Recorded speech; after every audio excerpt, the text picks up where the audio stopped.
Comme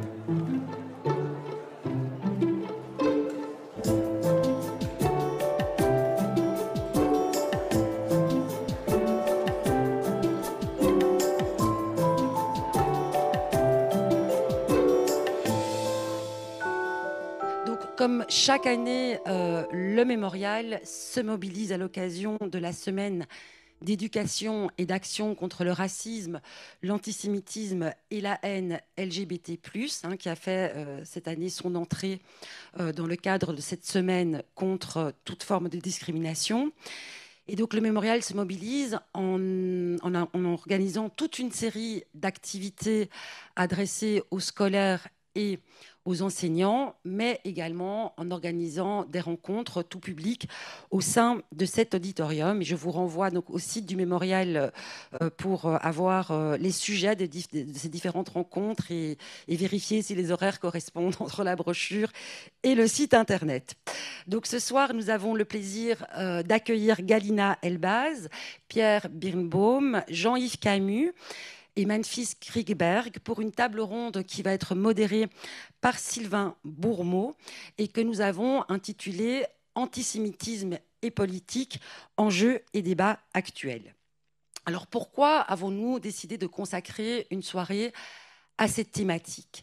Nous sommes partis du constat inquiétant qui est chiffré et qui est documenté et qui voit donc une recrudescence ces dernières années, peut-être même ces 20 dernières années, on en parlera sans doute tout à l'heure, de préjugés et d'actes antisémites dans la société française. Alors, en partant de ce constat qui draine toute une série de questions et de problématiques, nous avons choisi de centrer le débat sur la sphère politique, comprise ici donc au sens large, partis, organisations, militants, électeurs, sympathisants, en posant une double question à nos invités, qui sont tous spécialistes des questions liées à l'antisémitisme. La première question est, est-ce que les différents courants idéologiques actuels en France sont-ils porteurs de préjugés et d'actes antisémites ? Si oui, comment qualifier cet antisémitisme ?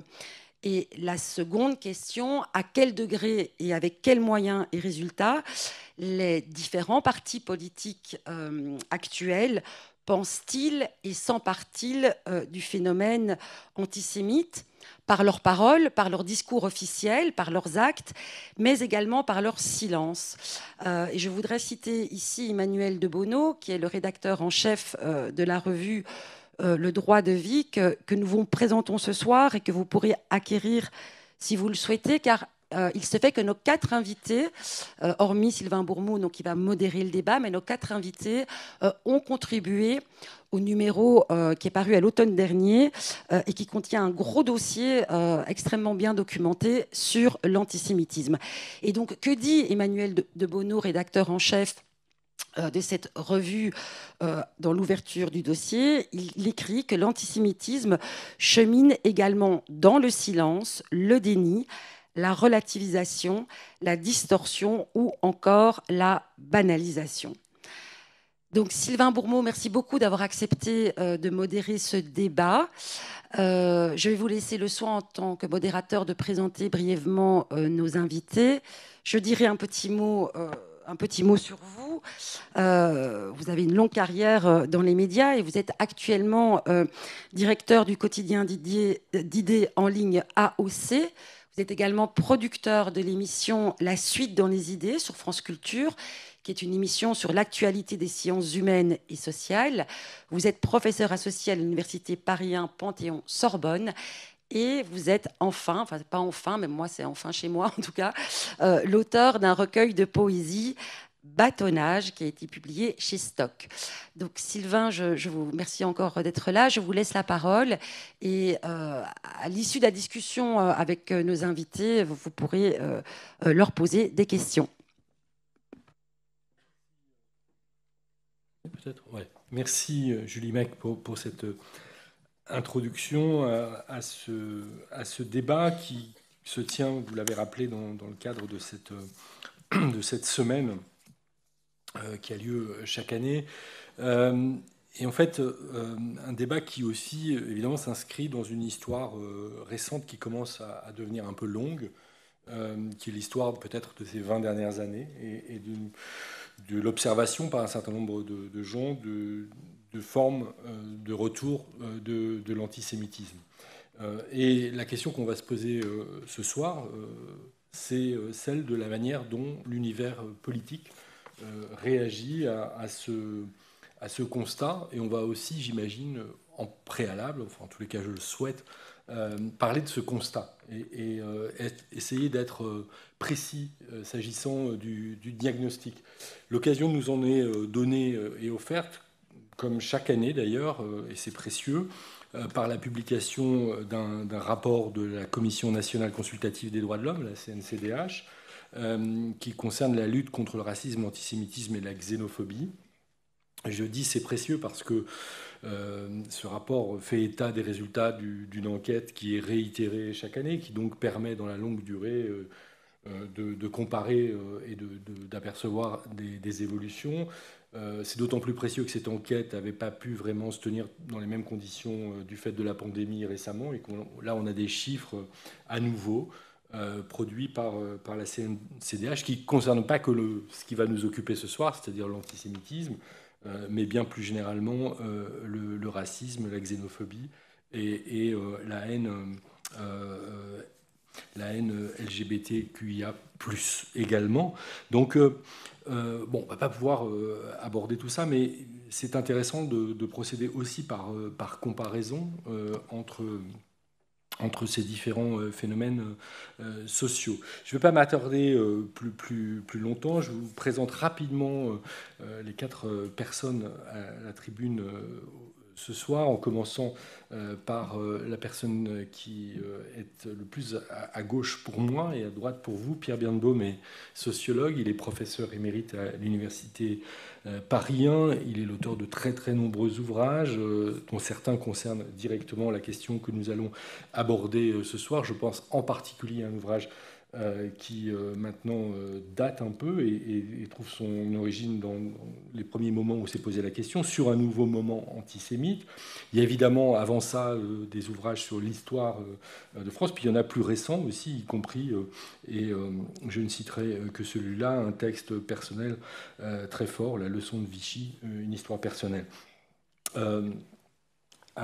Juste à ma gauche, Memphis Kriegberg est doctorant à l'école des études en sciences sociales, est également à l'université de Passau en Allemagne.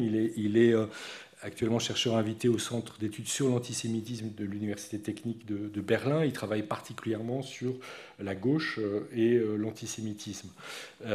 Et puis, tout de suite à ma droite, Galina Elbaz est avocate. Elle a participé au comité éditorial, au comité de rédaction qui a établi ce rapport de la Commission nationale consultative des droits de l'homme. Et elle est, je crois, mais elle me le confirmera, membre de la LICRA.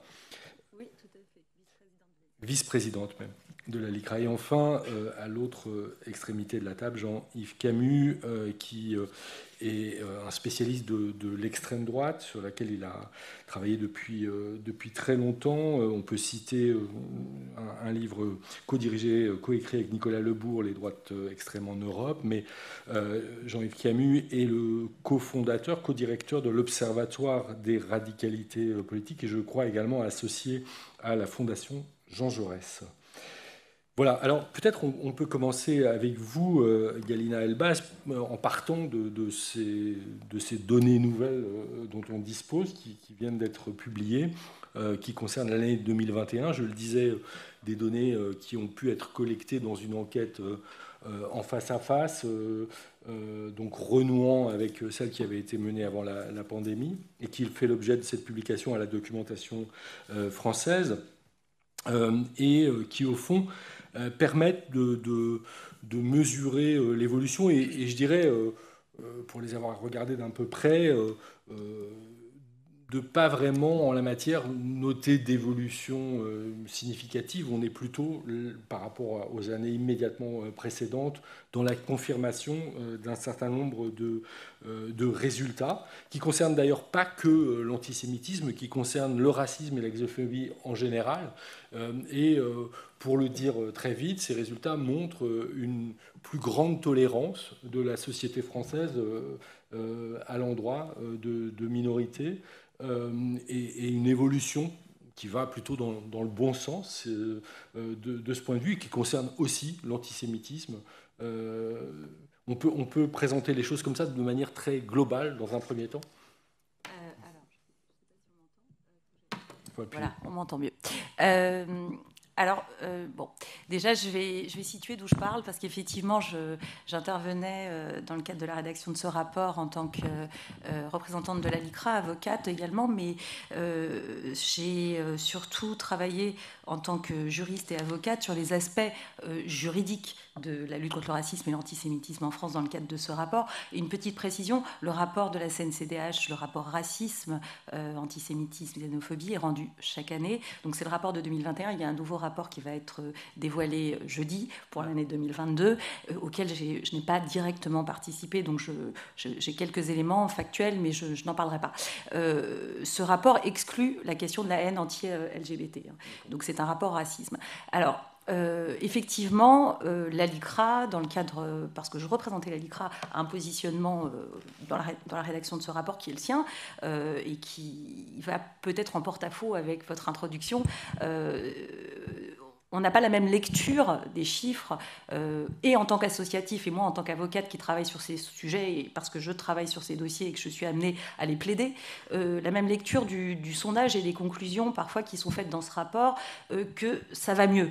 Donc effectivement, les sondages de perception du racisme et de l'antisémitisme en France et la barométrie qui est publiée dans ce rapport fait état, et c'est heureux, d'un affichage public, quand on audite les Français et les Françaises, d'une meilleure tolérance vis-à-vis effectivement du racisme et de l'antisémitisme et de la perception des Juifs en France, puisqu'on va cerner le propos. Aujourd'hui, on parle d'antisémitisme dans ce débat. En revanche, les chiffres du rapport sont pas aussi rassurants. Vous avez une permanence de marqueurs à la hausse en matière d'antisémitisme et de délits, commission de délits et crimes racistes, de crimes antisémites en France depuis 2019, avec un gros pic en 2019. On avait près de 700 actes antisémites par an sur l'année 2019 en France. Ce pic, il s'est largement maintenu pendant l'année du Covid et au-delà, avec une résurgence de la parole antisémite en ligne et sur les réseaux sociaux que l'on connaît, je vais y revenir. Et en 2021, une petite baisse des chiffres. On a 589 actes antisémites sur l'année 2021. En 2022, on était à 680. En 2020, on était à 687 actes antisémites. Mais qu'est-ce que ça dit? Parce que si on les compare au nombre total des actes racistes en France, toutes causes confondues, vous avez dans les chiffres qui sont publiés par le ministère de la Justice et le ministère de l'Intérieur, on a 2128 actes racistes sur l'année 2000, racistes et antisémites, toutes causes confondues en 2021. Avec 589 passages à l'acte raciste, antisémite. Donc on a un rapport, à peu près de 30% des actes de passage à l'acte qui concernent des victimes juives. Donc moi je ne peux pas dire, puisqu'on doit introduire le propos, je ne peux pas dire qu'il y a du mieux. Il n'y a pas du mieux. On est toujours sur un pic très haut. Et puisqu'on fait bon, je ne suis pas un chercheur en sciences sociales, hein, moi je parle en tant que juriste, et après j'ai une traduction empirique dans les prétoires des chiffres que je donne. C'est-à-dire que c'est les affaires que je vais plaider, c'est le service juridique de la LICRA qui va se faire appeler par des victimes potentielles ou qui va être saisi par des familles victimes. Nous, on ne constate pas une baisse. Et dans le rapport de force, malheureusement, et puis il faut parler de chiffres et de statistiques, on a, et c'est peut-être un point que je déplore dans ce rapport, et c'est le rapport en termes de chiffres population. La population juive française qui se déclarent comme tels, hein, ça c'est compliqué, on n'a pas de statistiques ethniques en France et encore moins religieuses, c'est 0,4% à peu près de la population française, et on a effectivement 589 actes sur 2128, donc à peu près 30% des actes racistes en France qui touchent une population qui fait 0,4% de la population. On a en France sur ce rapport-là, sur 2021, les actes de haine anti-musulmans sont en légère baisse. On est passé de 233 actes à 217 actes, si ma mémoire est bonne, ou 219, avec une légère baisse. Je donne ce rapport de comparaison juste pour indiquer qu'en réalité, et si on prend la population qui se déclare de confession musulmane, on est à peu près à 4 millions de personnes. Donc voilà, c'était une analyse rapide par rapport à votre introduction, où moi je ne considère pas qu'on est ni dans une stagnation, ni dans un mieux, mais dans malheureusement quelque chose qui est encore dans des pics très hauts en ce qui concerne le passage à l'acte antisémite en France. Merci. Alors, je crois qu'en fait, on ne parlait pas de la même chose. C'est-à-dire que moi, j'ai évoqué des préjugés quand vous avez parlé des actes et des menaces. Et c'est tout le mystère en fait, de cette situation depuis une vingtaine d'années. Et j'aimerais bien que Pierre Birnbaum, qui s'est penché sur la question il y a déjà un moment, prenne la parole sur le sujet. Au fond, ce paradoxe, c'est celui d'une augmentation depuis, non pas 2019, mais même un peu plus tôt, 2017 probablement, d'une augmentation des actes et des menaces antisémites en France, telles qu'elles sont enregistrées, et pas enregistrées par des chercheurs en sciences sociales, enregistrées par des dispositifs statistiques, d'un côté, et d'autre part, une baisse des préjugés antisémites, tels que là, pour le coup, ils sont enregistrés par un dispositif d'enquête récurrent que pilotent des chercheuses et des chercheurs en sciences sociales. C'est d'ailleurs ce paradoxe que notait... qui a commencé de noter très tôt une collègue de Pierre Birnbaum, Nona Mayer, qui travaille sur ces questions depuis longtemps. Alors, je ne sais pas, Pierre, ce que vous pensez de cette double réalité. Écoutez, je suis parfaitement d'accord avec ce qui vient d'être dit, et la lecture de ce rapport le confirme. C'est une polémique que j'ai depuis longtemps avec Nona Meyer, depuis moins 10 ans.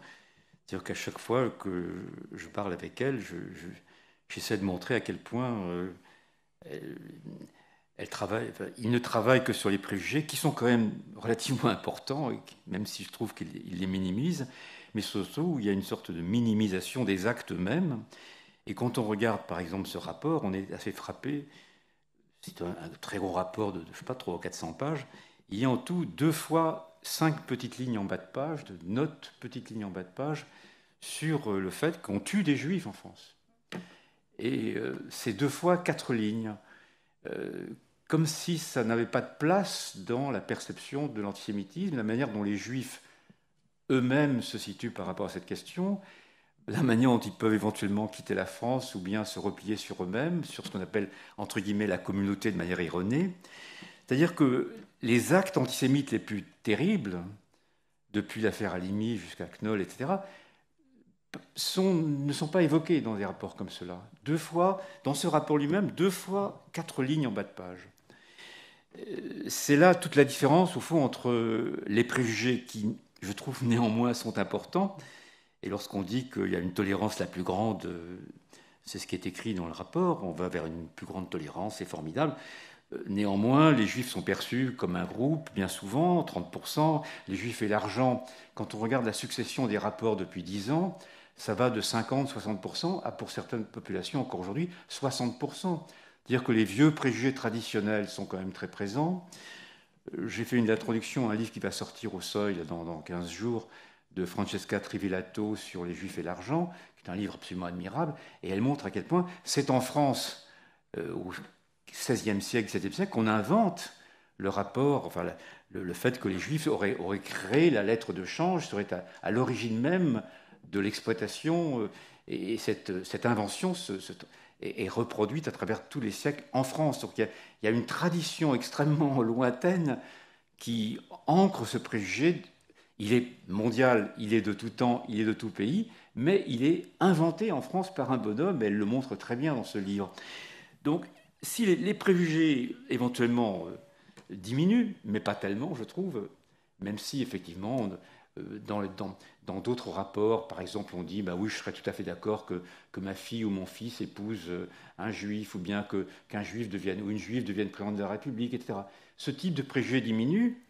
Et je voudrais rebondir sur un autre point qui me paraît compléter cette image extrêmement contradictoire. Parce qu'on a à la fois des actes qui sont d'une violence incroyable, aussi bien et ils le disent, sur les biens que sur les personnes, et même sur les biens, sur les cimetières. Enfin, les attaques des cimetières sont quantifiées ici, elles sont extrêmement nombreuses, les attaques sur les biens, le fait que les enfants ou les étudiants ont tous entendu des histoires antisémites ou ont subi des actes antisémites. Donc les actes sont extrêmement nombreux.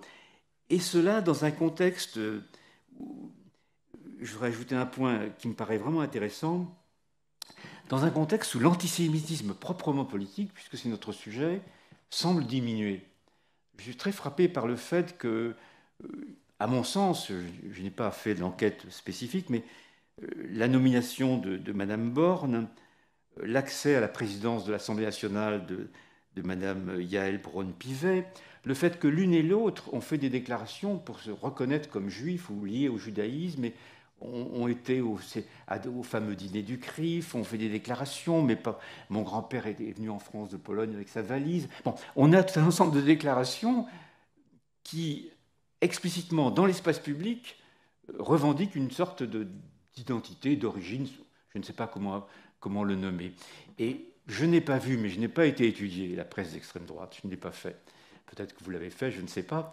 Je n'ai pas étudié les réactions, mais je n'ai pas vu de réaction explicitement antisémite à leur égard, de même que, mais là encore, je n'ai pas fait de travaux, je n'ai pas travaillé, je n'ai pas vu vraiment de réaction antisémite à l'égard de Strauss-Kahn. C'est l'image même de la mythologie du juif et de l'argent et de la sexualité. Tout est réuni pour donner place à une explosion d'antisémitisme politique, puisqu'il était candidat à la présidence de la République. Je n'ai pas vu non plus de prise de parole extrêmement violente. Les dernières que j'ai notées, avec effroi, concernaient Emmanuel Macron, avec effectivement les attaques extrêmement nombreuses, Macron, Rothschild, les Juifs. Et puis, ça n'est pas assez présent non plus dans ce rapport, je trouve. On y fait allusion en une ligne ou en deux lignes, les Gilets jaunes. Il y a maintenant des travaux universitaires depuis 2 ou 3 ans, faits par des équipes de sciences politiques de Grenoble, de Bordeaux ou d'ailleurs, qui montrent à quel point cet antisémitisme politique dans les Gilets jaunes est plus que présent et très inquiétant, nourrissant une vision complotiste grave et sérieuse. Donc, une image très contrastée de la situation actuelle. Merci. Jean-Yves Camus, je vous passe la parole, soit directement sur cet aspect politique que vient d'aborder Pierre Bernbaum, soit vous voulez revenir peut-être sur le Je vais faire les deux, si vous me le permettez. D'abord pour dire que cet antisémitisme, non seulement de la presse d'extrême droite, mais des groupuscules hors Front National, de tout ce qui est situé à la droite du Front National devenu Rassemblement National, existe bel et bien et s'est déchaîné tant contre Elisabeth Borne que contre Yaël Braun-Pivet, que contre Dominique Strauss-Kahn et bien d'autres, y compris des gens d'ailleurs considérés par ces groupes comme étant juifs alors qu'ils ne le sont pas, mais enfin ça fait partie des bizarreries de l'antisémitisme. Mais tout ça est finalement assez secondaire dans la mesure où cette presse est lue par un nombre de personnes que nos services de renseignement, depuis une dizaine d'années, estiment à environ 3000, dont certains posent effectivement un problème à la société française, mais ce problème, il est d'ordre public. Il est d'ordre public et les services de renseignement, la police et quand il le faut la justice, et désormais le parquet national antiterroriste, d'ailleurs qui s'est saisi de plusieurs dossiers relatifs à l'ultra-droite, ce qui n'était pas le cas antérieurement, suffisent, à mon sens, à juguler ce problème. Oui, nous pouvons avoir demain une attaque d'un militant d'ultra-droite contre un édifice communautaire juif, une synagogue ou une personne. Mais c'est une possibilité qui pour l'instant, reste assez théorique. Et il faut le dire, parmi les, je crois que vous ne me démentirez pas, parmi les cas d'agression physique recensés, très peu nombreuses sont celles qui sont l'œuvre de gens que l'on peut relier à l'extrême droite ou à l'ultra-droite. C'est une grosse différence par rapport aux années 70 ou même aux années 80. En 1989, on avait très exactement 89 coïncidences actes antisémites recensés. L'immense majorité de ces actes étaient des violences physiques qui étaient commises dans un périmètre assez circonscrit. Ça se passait entre la Sorbonne et Sciences Po et la faculté de droit d'Assas. Les auteurs étaient évidemment des militants d'extrême droite, mais enfin, j'allais dire, on était dans une sorte de jeu régulé, si vous voulez. On savait qu'il y avait des occasions, il y avait des manifestations, il y avait des cortèges, et que si on passait à ce moment-là, on risquait effectivement de se prendre un coup. Ça n'allait guère plus loin. Pour ce qui concerne le Rassemblement national, soyons très honnêtes, sauf à vouloir prendre nos désirs pour des réalités, il n'utilise plus aujourd'hui l'antisémitisme comme une arme politique. On n'est plus à l'époque de Jean-Marie Le Pen. Ce qui me frappe, moi, surtout dans les conversations que j'ai avec des dirigeants de ce parti et avec la dirigeante de ce parti, c'est une sorte d'indifférence à des problèmes que nous considérons comme centraux. Le port des signes religieux distinctifs dans l'espace public, que le Rassemblement national souhaite toujours interdire, la question de l'abattage rituel, que j'essaye, tant bien que mal, d'expliquer à ces gens, de leur expliquer combien c'est important, de leur dire que si on a pu abattre rituellement pendant la Seconde Guerre mondiale jusqu'à une certaine époque et en certains lieux, c'est tout de même pas pour qu'aujourd'hui on nous retire ce droit. Par ailleurs, c'est totalement contraire à leur doctrine de patriotisme économique, puisque cela nous forcerait à importer des produits qui aujourd'hui sont fabriqués en France. Ça ne les intéresse absolument pas. Ils ne voient pas le problème. Pour eux, c'est tant sur les signes religieux distinctifs que sur l'abattage rituel, qu'éventuellement sur la circoncision. C'est une sorte de prix à payer, une sorte de tribut à payer pour réussir à éradiquer, par une sorte de parallélisme des mesures, le danger islamiste. Mais de la part de Marine Le Pen, encore une fois, et de ses seconds, on n'a pas eu d'attaque contre Elisabeth Borne, on n'a pas eu d'attaque contre Yael Braun-Pivet motivée par l'antisémitisme, et ce même dans une conjoncture politique où ils ne se sont pas privés de les attaquer sur des arguments politiques, mais jamais sur des arguments de type antisémite. Et puis on a peut-être, je ne sais pas, je ne l'ai pas encore interrogé, une parlementaire du Rassemblement national qui me semble être juive. Je ne sais pas comment elle se situe par rapport à cette appartenance, si elle la revendique, si elle ne la revendique pas. Mais il est très probable que ce ne serait pas passé auprès des militants il y a une vingtaine d'années, c'est le moins qu'on puisse dire. Mais tout ça, finalement, c'est un peu, j'allais dire, c'est pas le cœur du sujet. Le cœur du sujet, c'est ce qui a été abordé précédemment et sur quoi je voudrais revenir. D'une part, les chiffres contenus dans le rapport sont trompeurs, c'est exact. Mais si on va un petit peu plus loin, ce qui me frappe, moi, depuis, on va être clair là aussi, le début de la seconde intifada, qui marque véritablement la recrudescence des actes, c'est le fait que jamais, même lorsque nous avions, de par les chiffres, des raisons de nous réjouir de la baisse en valeur absolue des actes antisémites, nous n'avons vu les chiffres redescendre en deçà d'un seuil plancher, qui est infiniment plus élevé que les 89 actes que je mentionnais sur les dernières années de la décennie 80. C'est-à-dire que de manière assez incompressible, on est entre 300 et 400 actes planchers, y compris des actes qui sont de plus en plus graves et dont certains sont effectivement des homicides.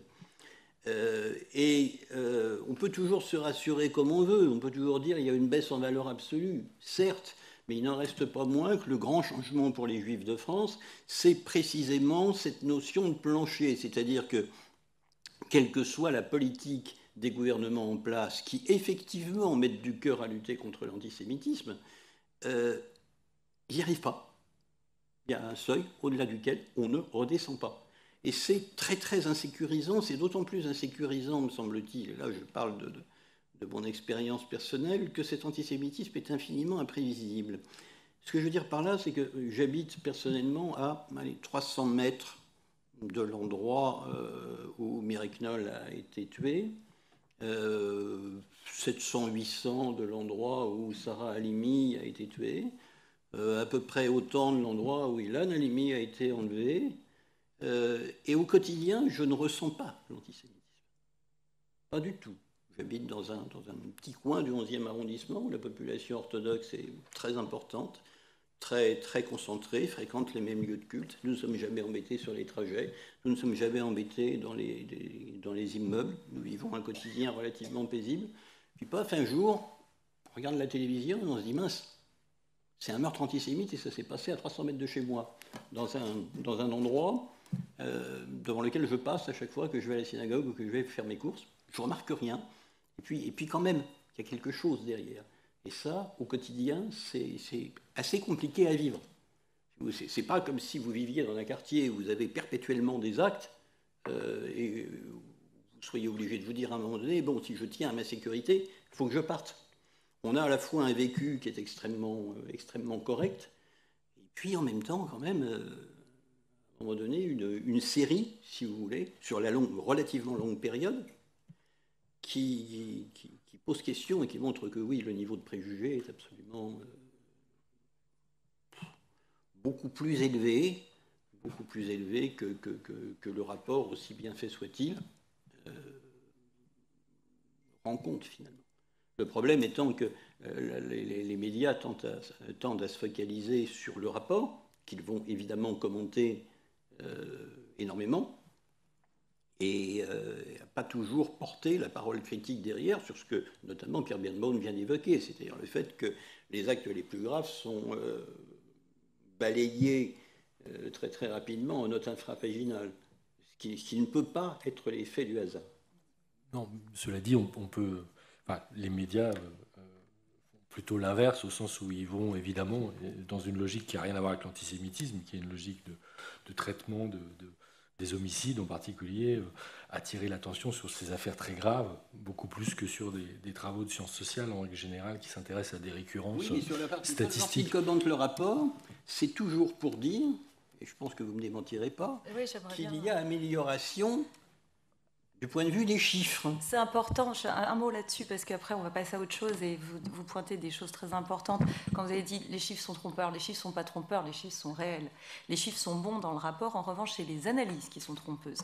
Les analyses qu'on tire de ces chiffres. À partir du moment où on a 589 actes antisémites sur 2128 actes en France sur une année, on tire les conséquences de 30% des actes. Je précise que le rapport dit effectivement, en note de bas de page quasiment, et c'est pas faute de nous être battus, nous, la LICRA, pour que les choses remontent en termes d'analyse, que 52% des actes antisémites en 2021 sur les Français de confession juive étaient des actes d'atteinte aux personnes.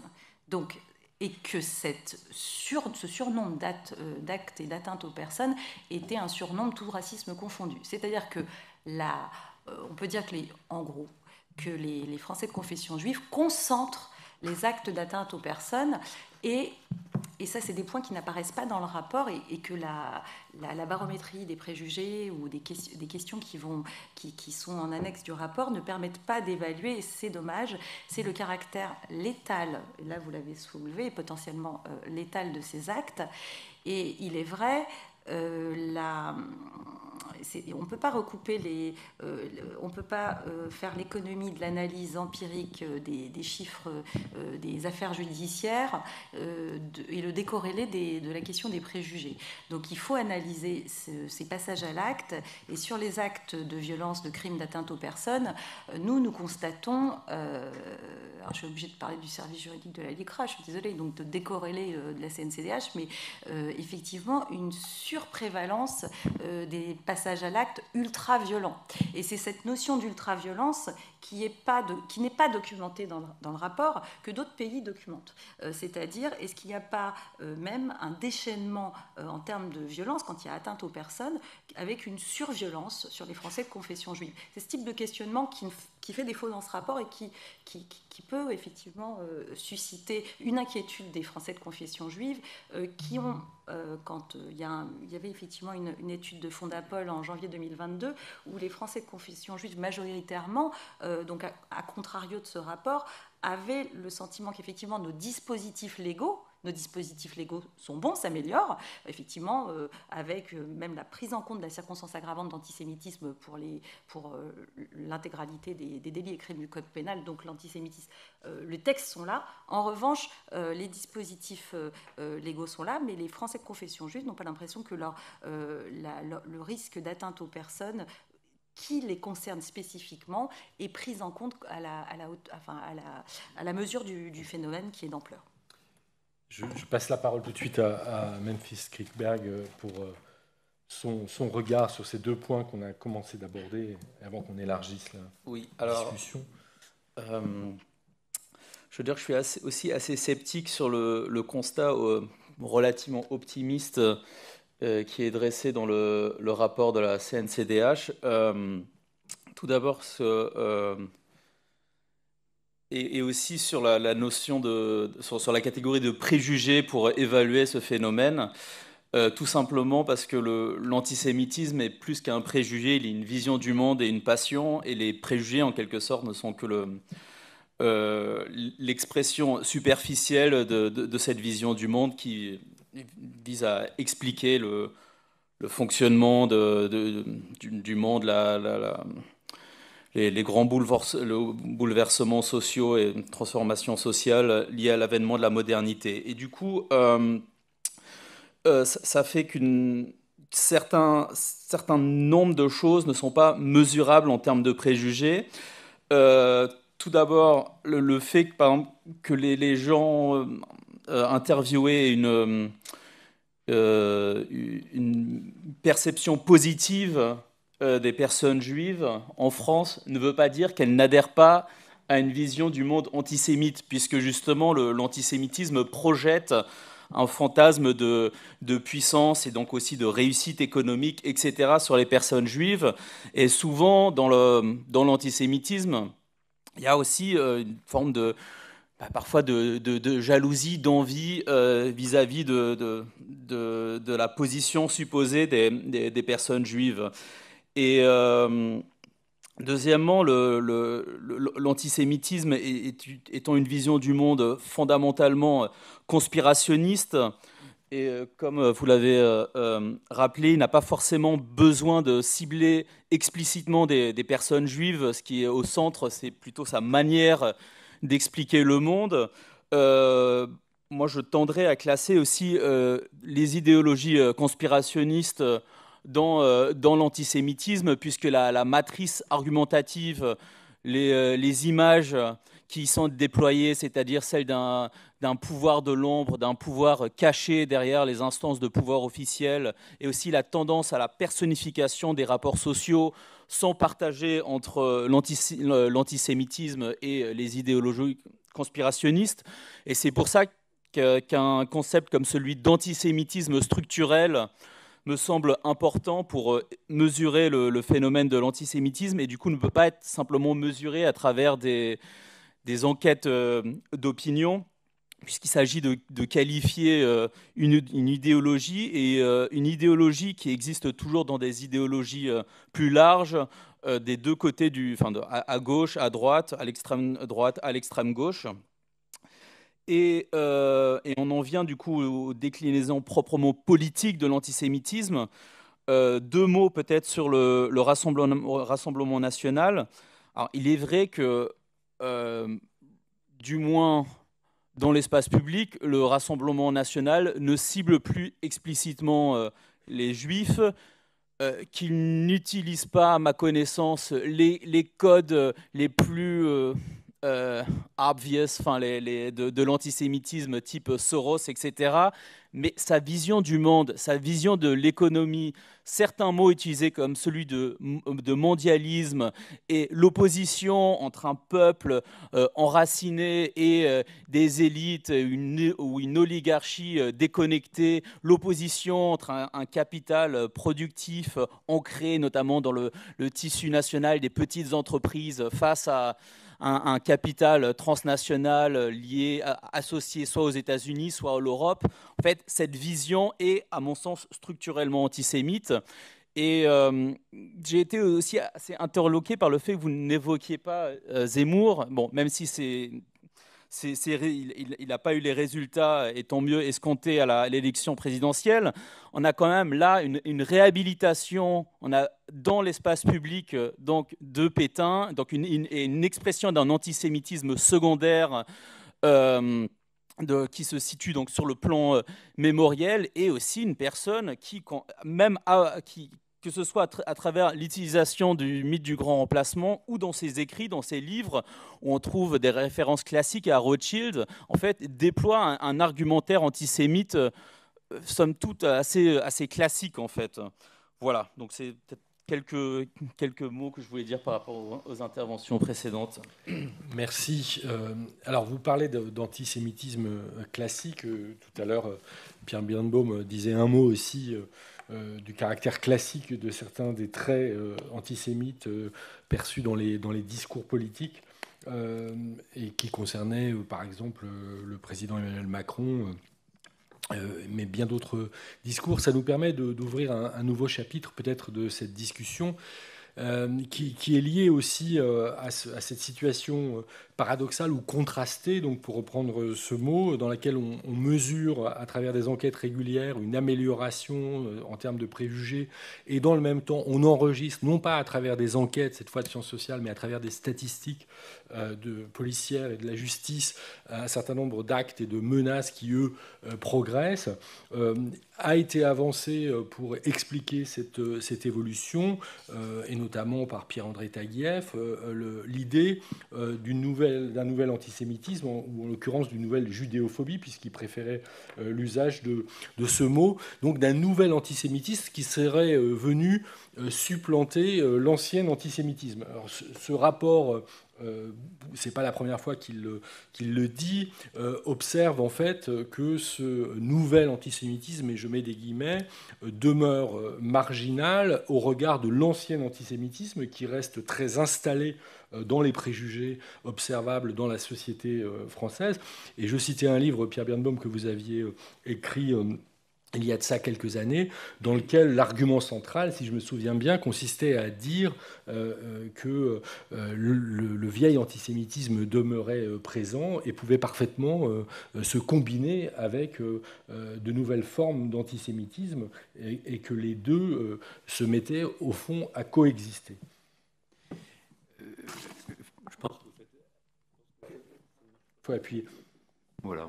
Je pense que vous faites allusion à un livre que j'ai publié il y a quelques années, celui qui s'appelait le moment antisémite, enfin c'est un livre sur Jour de colère.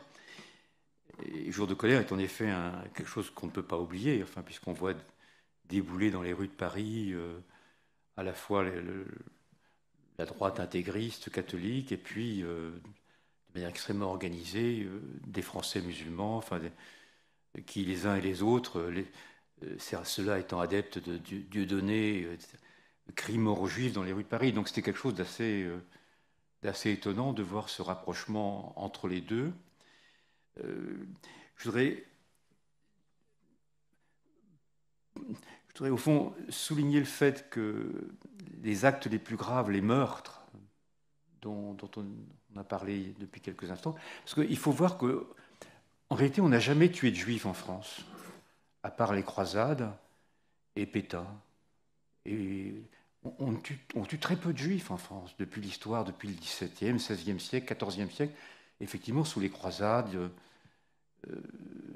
mais il faut remonter très loin, mais à travers tout le XIXe siècle, tout le XXe siècle, la mort d'un Juif en France est quelque chose de, à mon sens, presque inexistante.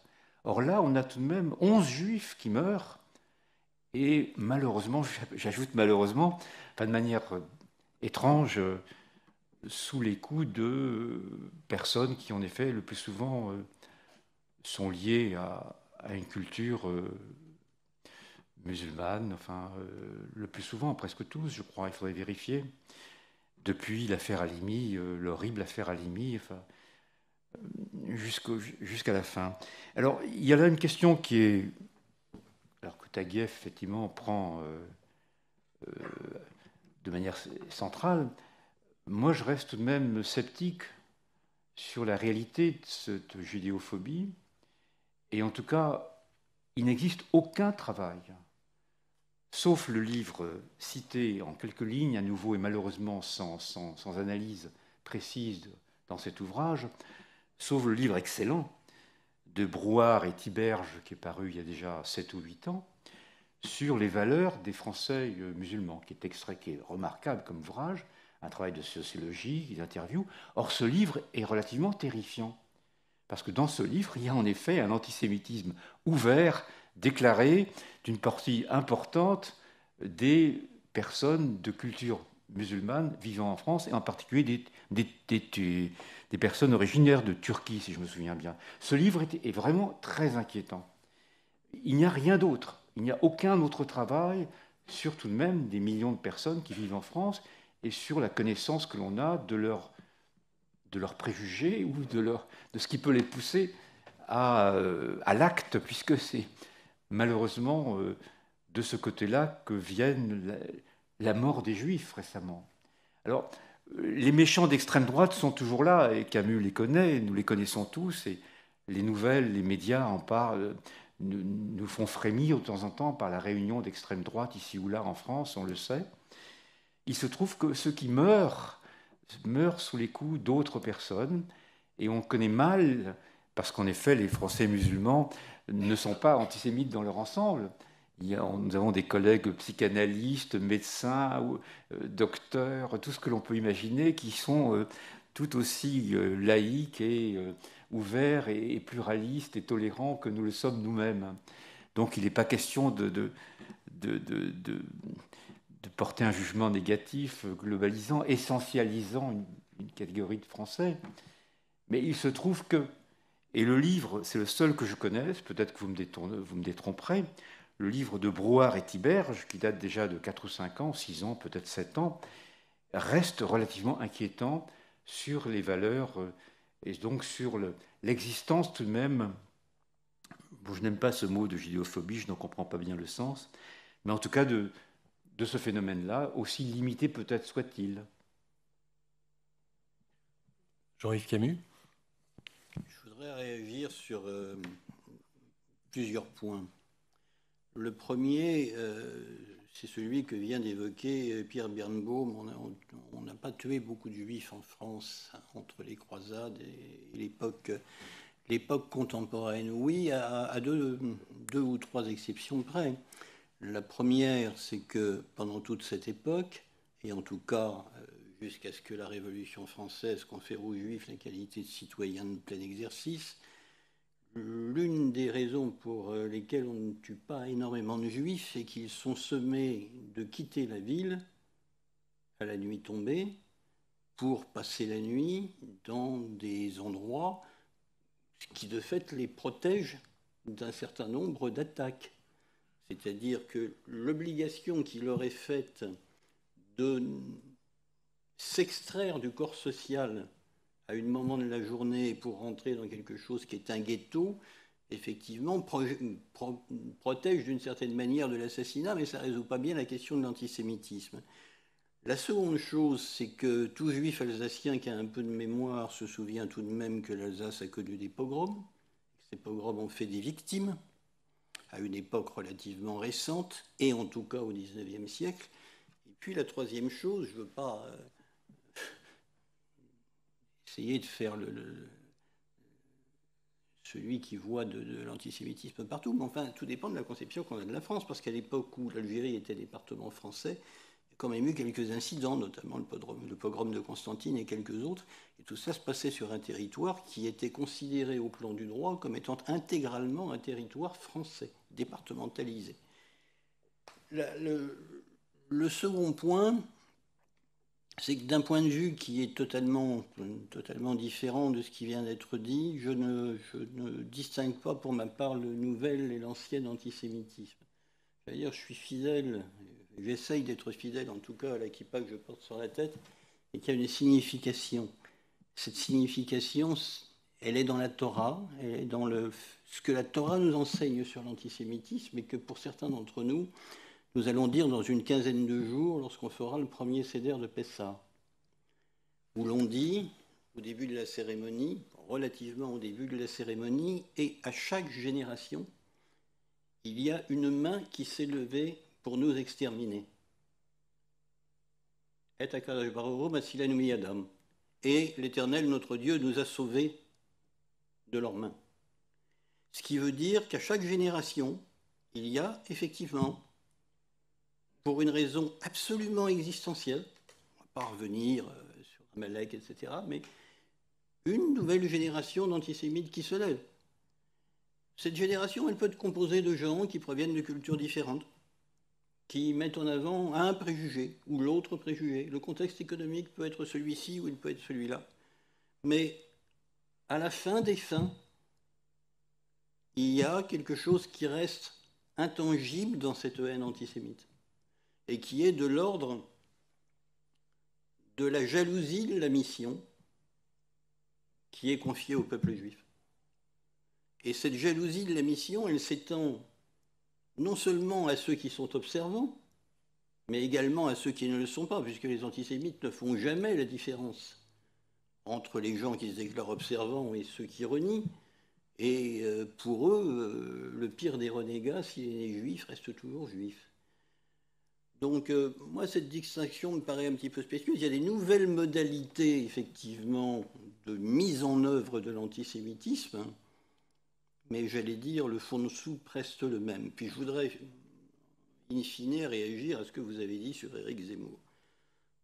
Vous êtes interloqué, c'est votre droit, mais pour ma part, je n'arrive pas, je suis désolé, mon opposition aux idées d'Éric Zemmour est absolument totale, mais je n'arrive pas à faire d'Éric Zemmour, que je connais depuis fort longtemps, qui est on va dire, un juif traditionnel. Je n'arrive pas à en faire un antisémite. Parce que en faire un antisémite, c'est oublier qu'au fond, d'abord, ce qu'il a dit sur le maréchal Pétain, il l'a dit dans une enceinte bien particulière. Il l'a dit dans l'enceinte d'une synagogue. Et moi, je n'ai pas particulièrement le souvenir que l'ensemble de la salle se soit levé pour lui demander de sortir. Ensuite, il dit cela parce qu'il a un raisonnement qui consiste à penser que l'antisémitisme qui importe véritablement, c'est celui qui, aujourd'hui, effectivement menace les Juifs, et qu'au fond, le reste est à faire passer par pertes et profits. Et très franchement, si on se penche sur l'histoire du judaïsme français, on voit que chez les Israélites français de l'époque immédiatement avant la prise du pouvoir par le maréchal Pétain, on a finalement une sorte de, d'ingénuité devant la personne du maréchal, d'incapacité à penser que cet homme pouvait être celui qui allait donner son blanc-seing à ce qui avait été mis en œuvre. Il est aussi tributaire de ça, Zemmour, et puis peut-être d'une mémoire un petit peu sélective, mais il fait partie de ces gens, j'en connais bien d'autres dans la communauté, qui disent attention, vous regardez toujours dans le rétroviseur, il y a effectivement l'histoire de la Shoah, il y a effectivement les lois raciales de Vichy, mais ce qui importe au plan de l'action politique, c'est de se focaliser sur ce qui est ici et maintenant. Quant à la théorie du grand remplacement, très honnêtement, je ne vais pas revenir sur la controverse qu'il y a eu après l'émission de Renaud Camus sur France Culture, mais elle n'est pas nécessairement antisémites, et les premiers qui l'ont formulé, parce qu'il y a eu avant Renaud Camus, si vous voulez. La théorie du grand remplacement, elle commence en fait dans son expression écrite par un ouvrage qui s'appelle L'Occident, qui a été écrit en 1969 par Marcel Clouzot, et que malheureusement personne n'a lu, et qui est un ouvrage qui décrit la tentative d'infiltration dans une ville qui fonctionne un petit peu comme, on va dire, une usine géante à la Orwell, la tentative d'infiltration de petits hommes gris qui campent au pied de la muraille qui protège la ville et qui, une fois la nuit tombée, essayent de passer les barrages pour s'infiltrer. Mais jamais dans cet ouvrage, il y a la moindre métaphore antisémite. Les petits hommes gris ne sont pas des juifs, ce sont de toute évidence ce que l'extrême droite est le plus, c'est-à-dire des hybrides. La fameuse phobie du métissage dont Pierre-André Taguieff passe.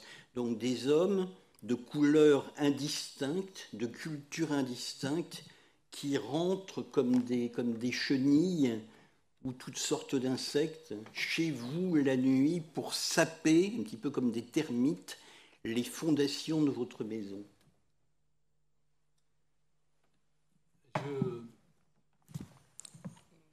On est au cœur du sujet des relations entre antisémitisme et politique, et en particulier la question aussi des usages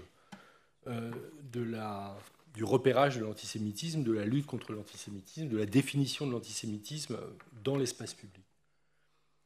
Je voudrais prendre un peu de temps pour vous raconter une histoire, la manière dont je l'ai vécue, et qui me semble préfigurer ce qui s'est passé plus de 20 ans plus tard avec Éric Zemmour de ce point de vue. Nous sommes en l'an 2000 et un écrivain français qui n'était pas encore célèbre pour avoir repris cette théorie du grand remplacement et qui s'appelle Renaud Camus, publie un journal qui s'appelle Campagne de France. Je suis à l'époque déjà producteur à France Culture. On vient de me confier une émission quotidienne, le midi, qui s'appelle déjà La Suite dans les idées. Et je lis dans ce journal de Renaud Camus un paragraphe que je lis parce que j'ai appris, je ne suis pas juif, mais je crois avoir appris à l'école à reconnaître l'antisémitisme sous toutes ses formes. Je lis ce paragraphe et je suis frappé par le caractère antisémite de ce paragraphe, qui pointe et compte les collaborateurs juifs du panorama de France Culture. Je me sens directement concerné puisque l'émission que je venais de commencer avec mes amis Nicolas Demorand, Julie Clarini et Caroline Brouet reprenait la tranche du panorama, émission qui avait duré une trentaine d'années.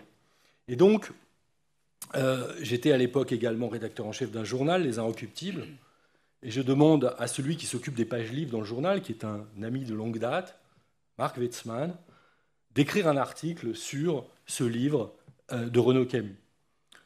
Je préviens la direction de France Culture que nous allons dans quelques jours publier un article sur ce livre et le caractère antisémite de ce livre. Aussitôt, Laura Adler, qui dirige la chaîne, qui apprend la chose, monte voir le président de Radio France, Jean-Marie Cavada, pour lui faire part de sa stupeur, et la présidence de Radio France décide d'attaquer en justice ce livre de Renaud Camus, pour lequel le directeur adjoint de la maison d'édition Fayard, Olivier Bétourné, prendra une position publique, se désolidarisant du président de la maison d'édition, Claude Durand. Acte particulièrement courageux de sa part. Mais le début de l'histoire commence maintenant, quand, en tant que producteur à France Culture, on se pose la question de savoir comment traiter de cette actualité. Et qu'en discutant avec la chaîne, il se trouve que l'un de mes collègues à France Culture a pris la défense publique de Renaud Camus. Il s'agit d'Alain Finkielkraut. Et donc je me retrouve à animer un débat dans mon émission entre Alain Finkielkraut et l'un de ses collaborateurs juifs visés par Renaud Camus, Lionel Richard. Et je dois dire que cette scène-là, en 2000, il y a 23 ans, elle reste pour moi quelque chose de terrible, qui a complètement bouleversé ma compréhension du fonctionnement de l'espace public, parce qu'il m'a fallu longtemps pour comprendre pourquoi Alain Finkielkraut avait pu prendre la défense et a continué de prendre la défense. Vous parliez d'une émission avec Renaud Camus, il n'a cessé depuis de l'inviter, alors même que Renaud Camus ensuite est devenu islamophobe, qu'il a mis au point cette théorie du grand remplacement, théorie qui a influencé des assassins et est à l'origine d'attentats terribles sur la planète, avec son collègue écrivain Richard Millet. Et donc, je ne comprenais pas. J'ai mis beaucoup de temps à comprendre. Et la seule hypothèse que je fais aujourd'hui, c'est précisément que prendre la défense de Renaud Camus en disant qu'il n'est pas antisémite ne peut se comprendre que dans un sens stratégique pour mieux montrer que l'antisémitisme qui importe serait un nouvel antisémitisme et pas le vieil antisémitisme qui peut encore s'afficher sous les couvertures des éditeurs les plus dignes de ce pays, dans lequel d'ailleurs on republie des textes inédits de Louis-Ferdinand Céline, n'importe comment, comme il y a plusieurs mois, puisque la maison Gallimard vient de le faire. Je vous conseille le lexique à la fin du volume, qui n'est pas piqué des hannetons. Donc, bref. Tout ça est très troublant, pour le moins, et je me dis au fond que Zemmour n'est que le produit politique de cette histoire intellectuelle qui démarre il y a maintenant 20 ans. Voilà. Je ne pouvais pas, en vous ayant entendu, ne pas rappeler ces faits. Et moi, je me souviens avoir lu le livre de Pierre Birnbaum quelque temps après, avec lequel qui permettait de comprendre qu'on n'est pas face à un système de vases communicants. Ce n'est pas parce qu'il y a un antisémitisme nouvelle manière que l'ancien disparaît ou qu'il faudrait choisir entre les deux. Savoir reconnaître l'antisémitisme, quelle que soit sa forme, me semble être un objectif partagé. Oui, ça m'inspire une réflexion. C'est pas effectivement Zemmour, à mon sens, produit du discours révisionniste. Ces phrases sur les Français juifs protégés par Pétain, ça fait pas de difficulté. En revanche, il produit également du carburant puisqu'on est au cœur du débat pour l'antisémitisme d'extrême droite. Maintenant, il est vrai que je comprends votre souci de faire de la nuance. La question pour moi n'est pas d'opposer l'ancien et le nouvel antisémitisme, si tant est que l'expression ait du sens, ancien, nouveau, mais d'avoir un discours pragmatique qui, dans le souci de protéger les Français de confession juive qui se sentent menacés. Et la menace, effectivement, si on se tient... moi, ce qui m'importe, c'est les chiffres judiciaires, les chiffres de victimologie. La menace, aujourd'hui, elle est physique, je l'ai dit, elle est létale. Ça a été rappelé, depuis 20 ans, je ne cherche même pas à le qualifier, ancien, nouveau, on a un antisémitisme issu en antisémitisme d'extraction islamiste. Voilà, on va dire les choses. Qui tue ? C'est celui-ci qui tue. Zemmour va produire du discours pour faire prospérer ses théories politiques à l'extrême droite et valoriser, certes, des thèses de grand remplacement, un discours raciste, un discours anti-musulman, anti-maghrébin, et va effectivement produire du discours dans ce sens-là. Maintenant, c'est pas parce qu'on va dénoncer les propos d'un Zemmour qui existent, qui peuvent faire du tort aux Français juifs, parce qu'il y a effectivement cette tentation révisionniste permanente dans ses propos, et il est attaqué pour ça, et à juste titre, que ces paroles-là, aujourd'hui, ce sont des paroles qui créent du discours qui menace l'histoire des Juifs français, mais les actes qui tuent aujourd'hui sont davantage des actes d'antisémitisme d'extraction islamiste. Et c'est malheureusement le syndrome le moins documenté, parce que quand on regarde même le baromètre, l'étude produite par la CNCDH, il y a quand même des choses importantes. Pour les Français juifs, Israël compte plus que la France. vous avez 219 d'accord, pas d'accord, 241. Bon, ça, c'est la thèse de la double allégeance. Pourquoi j'en parle avec aussi des préjugés qu'on va retrouver sur la question liée au sionisme et à cet antisémitisme islamiste, moi, qui me préoccupe parce que les 20 dernières années qu'on a connues, les grands procès criminels qui concernaient l'antisémitisme, on prend l'hypercachère, procès de l'hypercachère, il y avait cette corrélation avec terrorisme, islamisme et la question d'Israël, de la cause palestinienne, parce qu'il faut aussi en parler, c'est un fait avéré. Et les terroristes étaient d'origine arabo-musulmane. Les frères Kouachi, ça c'est dans la procédure, avaient des vidéos sur leurs ordinateurs de drapeaux israéliens brûlés. On apprend que Hamedi Koulibaly et son épouse voulaient adopter un enfant palestinien. Ça, c'est des faits documentés par les procédures criminelles. On apprend également que, effectivement, assassinat de Sarah Halimi, Mireille Knoll. On a aujourd'hui une typologie, je remonte à Ilan Halimi, 2006. On a une typologie constante des passages à l'acte criminel en lien avec un islam radical et, j'ai envie de dire, couplé avec une sympathie pro-palestinienne massive. Aujourd'hui, ce qui menace les Juifs de France physiquement, c'est cet antisémitisme-là. Maintenant, c'est un fait. En fait, voilà, c'est un fait. Il va falloir aussi qu'on le dise, et sans pour autant, mais ce n'est pas le sujet de notre table ronde, ignorer la problématique d'un Zemmour. Enfin, moi, je ne l'ignore pas, mais ce n'est pas le sujet d'aujourd'hui. Zemmour, il doit être poursuivi pour ses propos anti-arabes, ses propos anti-musulmans, mais ce n'est pas le sujet d'aujourd'hui. Voilà. Est-ce que Zemmour produit de l'antisémitisme en tant que tel? Je ne sais pas. On peut le discuter, hein, qui produit... Non, mais bien évidemment, il va produire... Est-ce que Zemmour, à rebond, va produire un antisémitisme? Il peut produire un antisémitisme de la parole. Après, c'est un débat qu'on peut avoir, de discours de haine vis-à-vis des Français de confession juive, discours de haine qui peut lui-même attenter à la sécurité physique des Juifs de France. Mais aujourd'hui, l'antisémitisme qui violente physiquement et qui tue est davantage un antisémitisme. Et là, c'est factuel, hein, c'est empirique. Moi, je n'écoute pas forcément que les statistiques de sondage ou de sciences sociales, j'écoute aussi les chiffres judiciaires. C'est un antisémitisme davantage de nature islamiste. Voilà. Mais, Jean-Yves Camus, tout à l'heure, on va...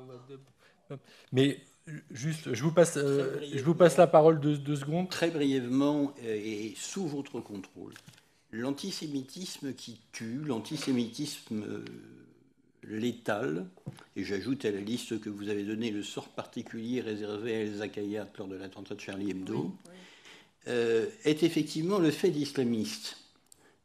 Mais moi, ce qui me frappe, et après peut-être que je me trompe et que vous allez me dire le contraire, mais dans les procédures pour des faits de violence qui sont parfois assez graves, séquestration, etc., on n'a pas affaire à des gens qui sont des islamistes idéologues. On a affaire, et ça c'est particulièrement grave, à des gens qui trimballent des préjugés culturels. Oui. Oui. Leur fréquentation de la mosquée est très épisodique, pour ne pas dire nulle. On ne retrouve rien dans leurs ordinateurs. Oui, oui, hein? Oui. Tout à fait. C'est pour ça que moi je et donc il faut appeler un chat et dire qu'aujourd'hui, c'est cet antisémitisme-là qui me menace dans ma vie quotidienne et me pourrit la vie dans mon quartier. On va continuer le débat, mais peut-être qu'au fond, on gagnerait parfois à ne pas isoler l'antisémitisme du racisme et de l'islamophobie. Je reviens 2 secondes au cas de Renaud Camus. On a là quelqu'un qui se manifeste d'abord par un antisémitisme de propos et qui ensuite va tenir des propos islamophobes qui vont tuer, qui vont Christchurch, Oslo, qui vont tuer. La question n'est pas de savoir quelle est la confession des gens qui sont tués en l'espèce. Dans un cas, ça va être des juifs, dans un autre, ça va être des musulmans, dans un autre, ça va être des chrétiens. Mais il y a des gens qui meurent du fait de propos. Et ces propos qui sont à la fois antisémites et racistes ou islamophobes, en général, ça ne me surprend pas, parce que c'est aussi une chose que j'ai appris à l'école, c'est qu'il y a beaucoup de gens qui sont tout ça à la fois, et antisémites et racistes. Et il n'y a pas nécessairement besoin de choisir entre les deux. Oui. Ils sont le plus souvent tout ça à la fois. Je voudrais juste ajouter une courte remarque qui va vraiment dans ce sens, c'est que les travaux de Renaud Camus, les obsessions de Renaud Camus ont été traduites aux États-Unis, et c'est au nom de Renaud Camus qu'on s'attaque aux synagogues et aux juifs et qu'on tue des juifs aux États-Unis. On tue maintenant beaucoup de juifs. Chaque année, pratiquement, il y a des juifs qui sont tués. Et ceux qui les tuent s'inspirent explicitement, c'est dans leur discours, on en a la preuve, des théories du grand remplacement. Donc il y a là quand même ça, une sorte d'exportation de ce modèle. Et l'extrême droite blanche, et non, rien à voir avec les musulmans, l'extrême droite blanche s'inspire explicitement de la pensée de Renaud Camus. C'est quelque chose de très troublant tout de même. Oui, je pense effectivement qu'il faut déprovincialiser le débat, puisque si en France, les auteurs de tous les meurtres antisémites des 23 dernières années étaient soit musulmans, soit évolués dans un milieu de culture musulmane, on peut citer les meurtres à la synagogue de Tree of Life de Pittsburgh. On peut aussi citer la tentative d'assassinat antisémite à Halle il y a quelques années. Et je pense que malheureusement, on va avoir des attentats antisémites de la part d'acteurs d'extrême droite dans les prochaines années.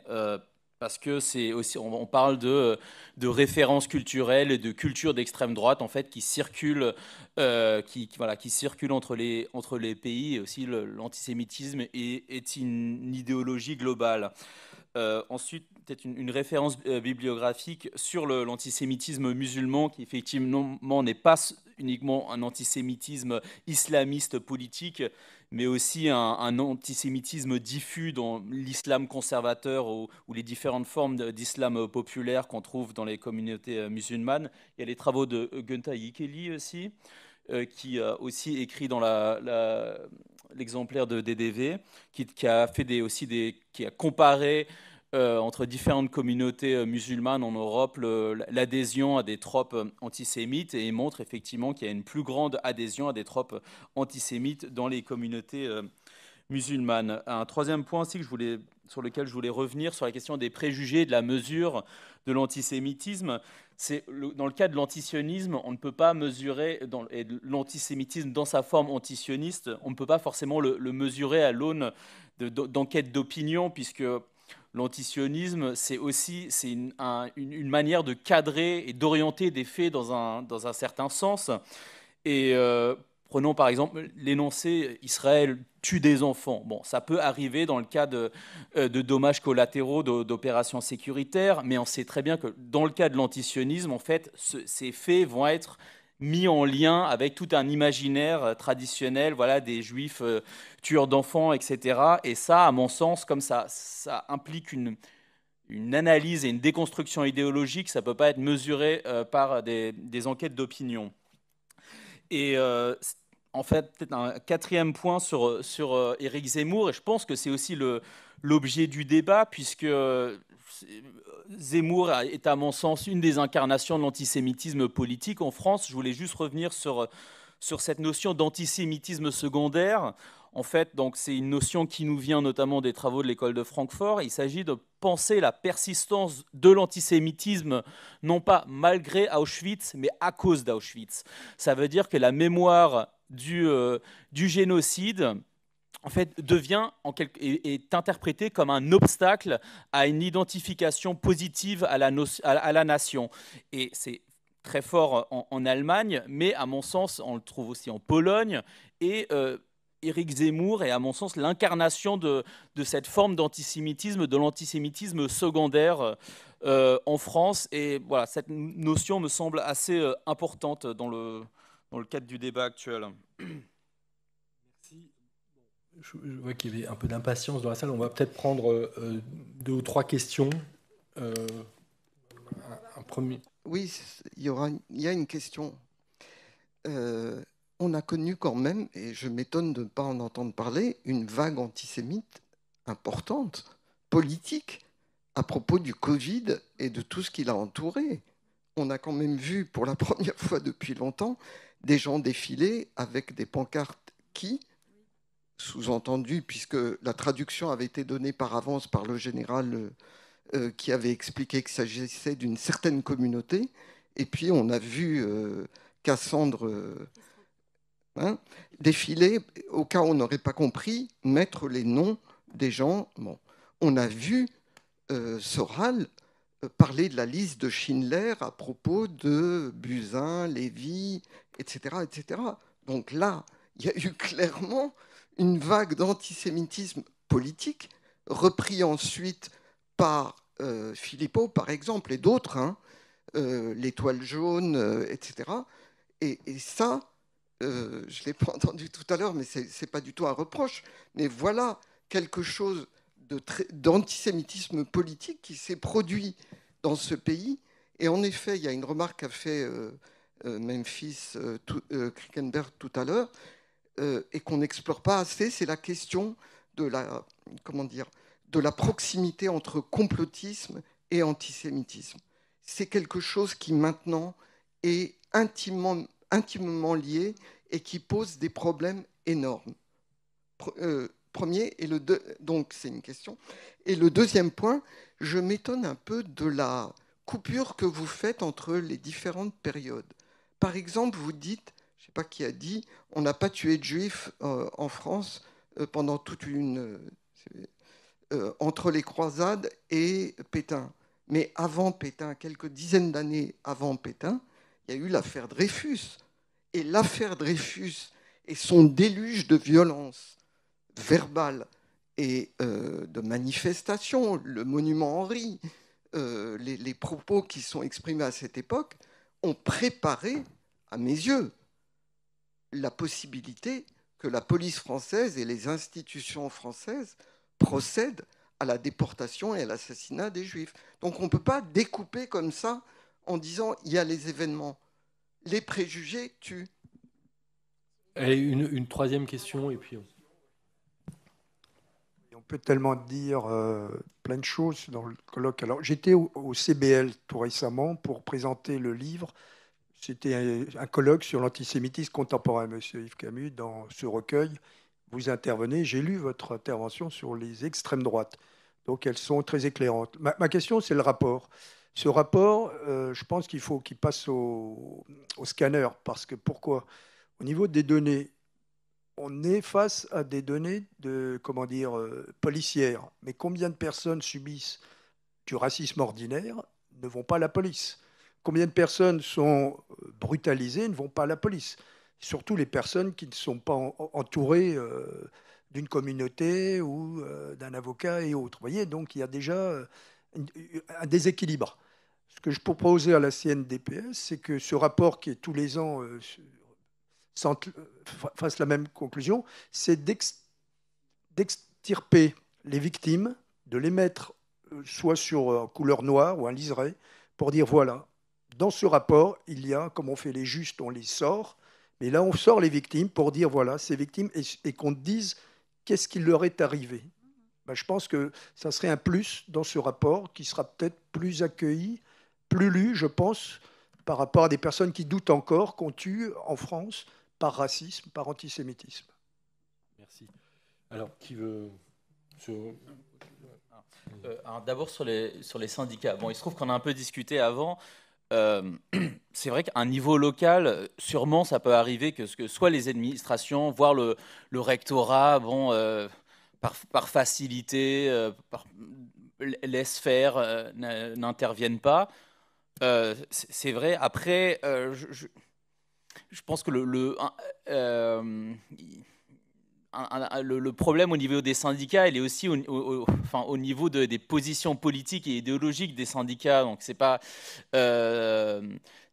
concernant l'antisionisme que j'ai mentionné tout à l'heure, mais aussi on l'a vu pendant l'épisode du pass sanitaire, en fait, on a vu des grosses dissensions, des gros débats sur le pass sanitaire, la tolérance vis-à-vis du conspirationnisme, etc. Donc c'est aussi ça le problème dans le milieu syndical.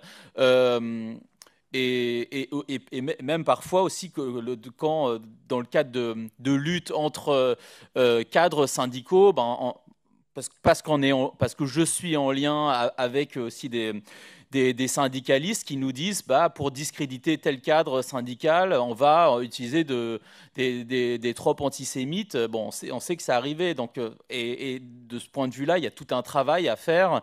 Et en même temps, il commence à avoir une parole dans les milieux syndicaux contre l'antisémitisme, que ce soit dans le cadre de dialogue avec des associations comme le RAR, que ce soit dans le cadre, par exemple, des formations d'un ami qui s'appelle Jonas Pardo, qui donne des formations sur l'antisémitisme à des syndicats comme Sud, etc. Donc voilà, il y a à la fois tout un travail à faire et un travail qui commence à être effectué. Voilà, c'est tout ce que j'avais à dire là-dessus. Merci. Pierre Birnbaum, sur la question sur l'affaire Dreyfus. D'un mot, vous aviez parfaitement raison sur le Covid. C'est vraiment un oubli collectif. Moi, je l'avais noté et je pensais en parler. Je l'ai oublié. C'est effrayant. Tous les exemples que vous avez cités sont absolument angoissants.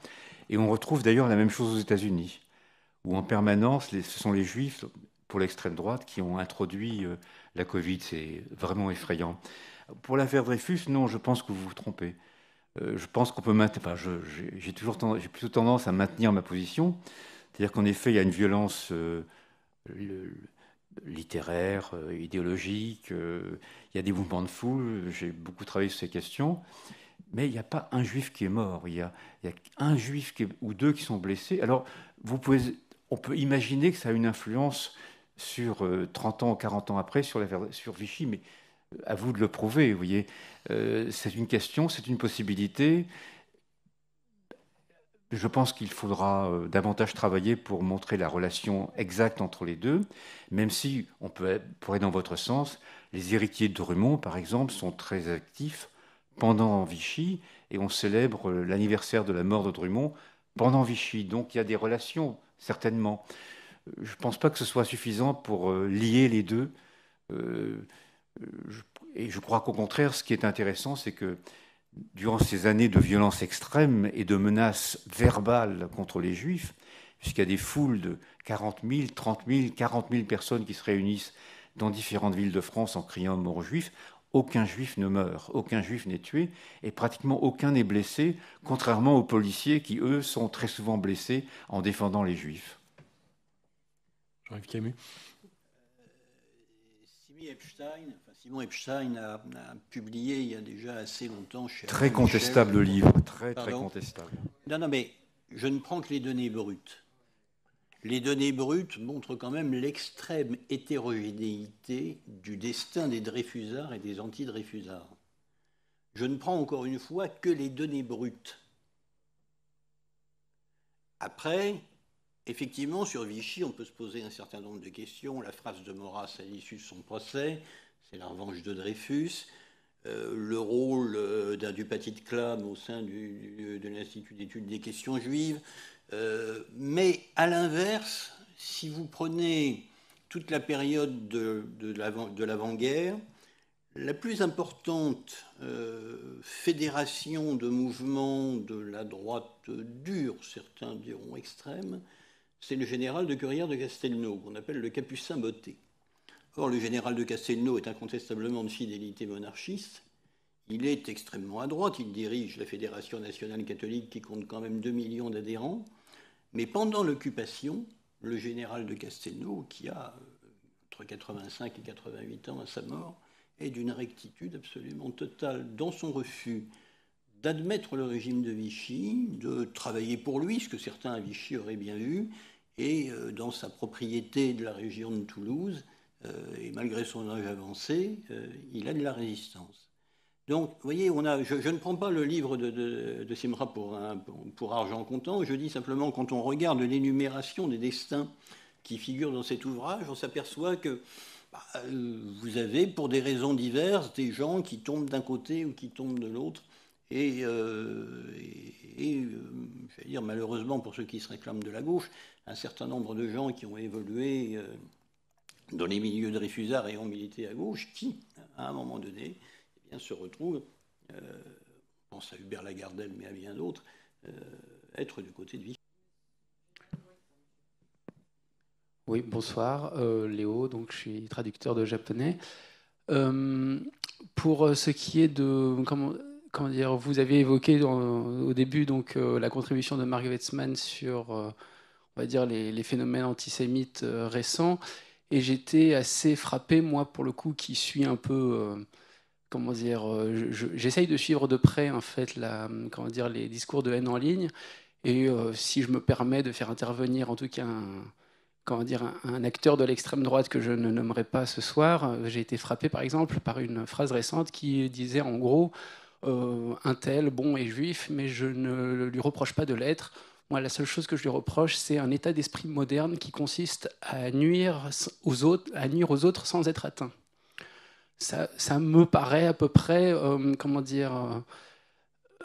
ça m'avait vraiment marqué, en fait, sur, d'une certaine manière, une forme de hargne, ou une forme de, je ne pourrais pas dire une forme de désespoir, parce que ça pourrait peut-être, disons, donner un versant positif.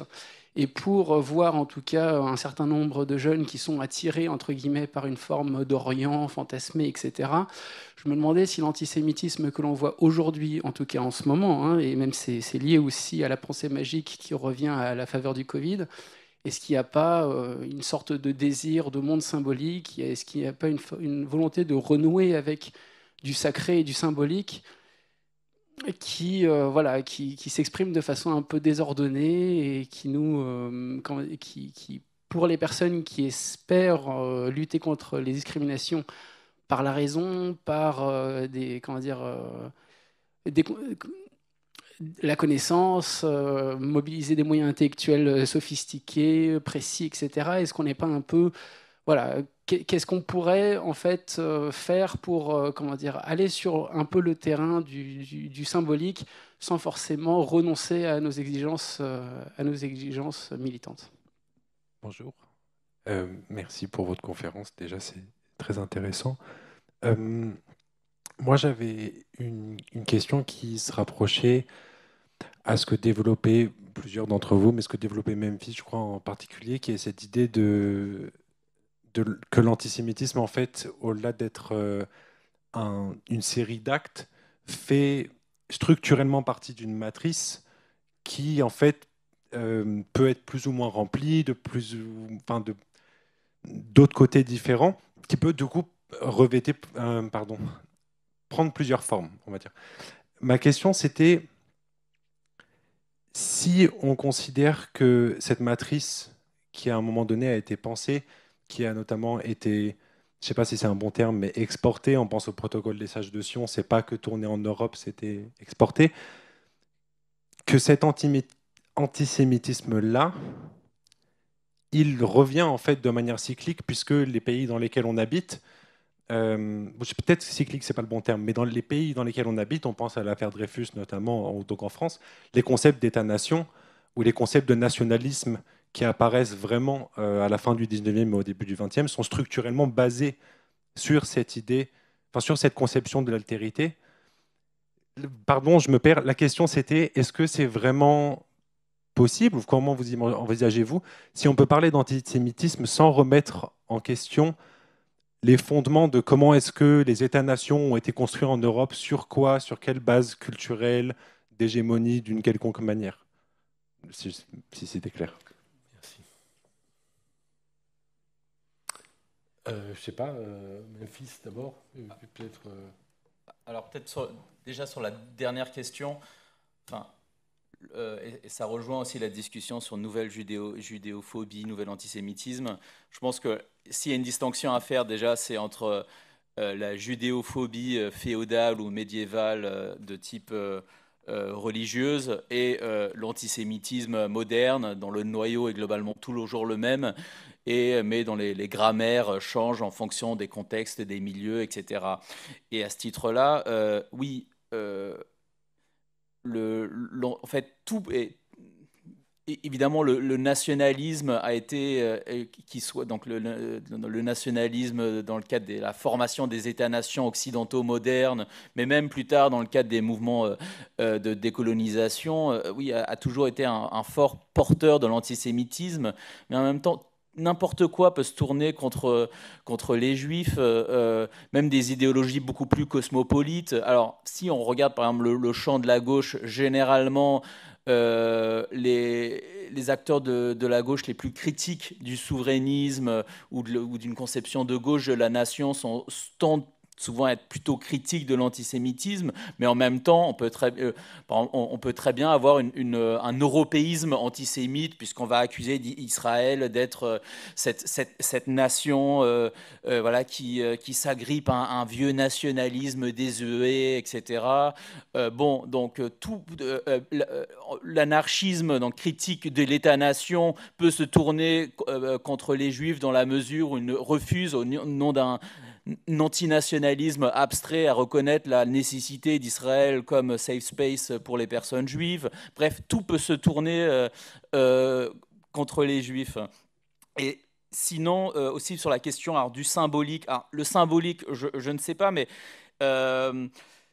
et je pense que jusque dans les années 80, une partie importante de la population, notamment de la classe ouvrière, était quand même encadrée par des organisations qui à la fois avaient une critique, certes assez frustre, mais plus ou moins inspirée du marxisme, et du coup qui était en partie poreuse à l'antisémitisme par sa personnification, mais en même temps les ennemis restaient... les patrons, l'État capitaliste, etc. Tout ça a volé en éclats avec la fin de l'identité ouvrière et du coup des repères et aussi du travail d'éducation qui pouvait être fait, donc, notamment par les syndicats. Et c'est sur ce terreau-là, ensuite, sur à la fois la nécessité d'une compréhension du monde qui n'était plus fournie par les organes du mouvement ouvrier et en même temps la nécessité de recréer des formes de communauté après l'atomisation néolibérale, que l'antisémitisme prospère aujourd'hui. Et du coup, oui, à mon sens, il faut aussi développer... Alors, vous avez parlé d'exigences militantes, mais il y a plusieurs agendas de lutte contre l'antisémitisme et adossés à des projets de société différents. Donc on peut lutter contre l'antisémitisme au nom de la République, on peut lutter contre l'antisémitisme au nom d'une société communiste. Enfin voilà, il y a plusieurs agendas, donc il faudrait définir ce qu'on entend par exigence militante. Mais oui, il faudrait en tout cas reconstruire un horizon peut-être des nouveaux mythes qui soient adossés à une... dans le cas de la gauche, à une critique rationnelle donc, de la société, donc non populiste par exemple, et qui intègre la lutte contre l'antisémitisme aussi. Voilà. Bon, il est 21h passé, je crois qu'il est temps que nous mettions un terme à ces échanges. Merci à vous toutes et tous.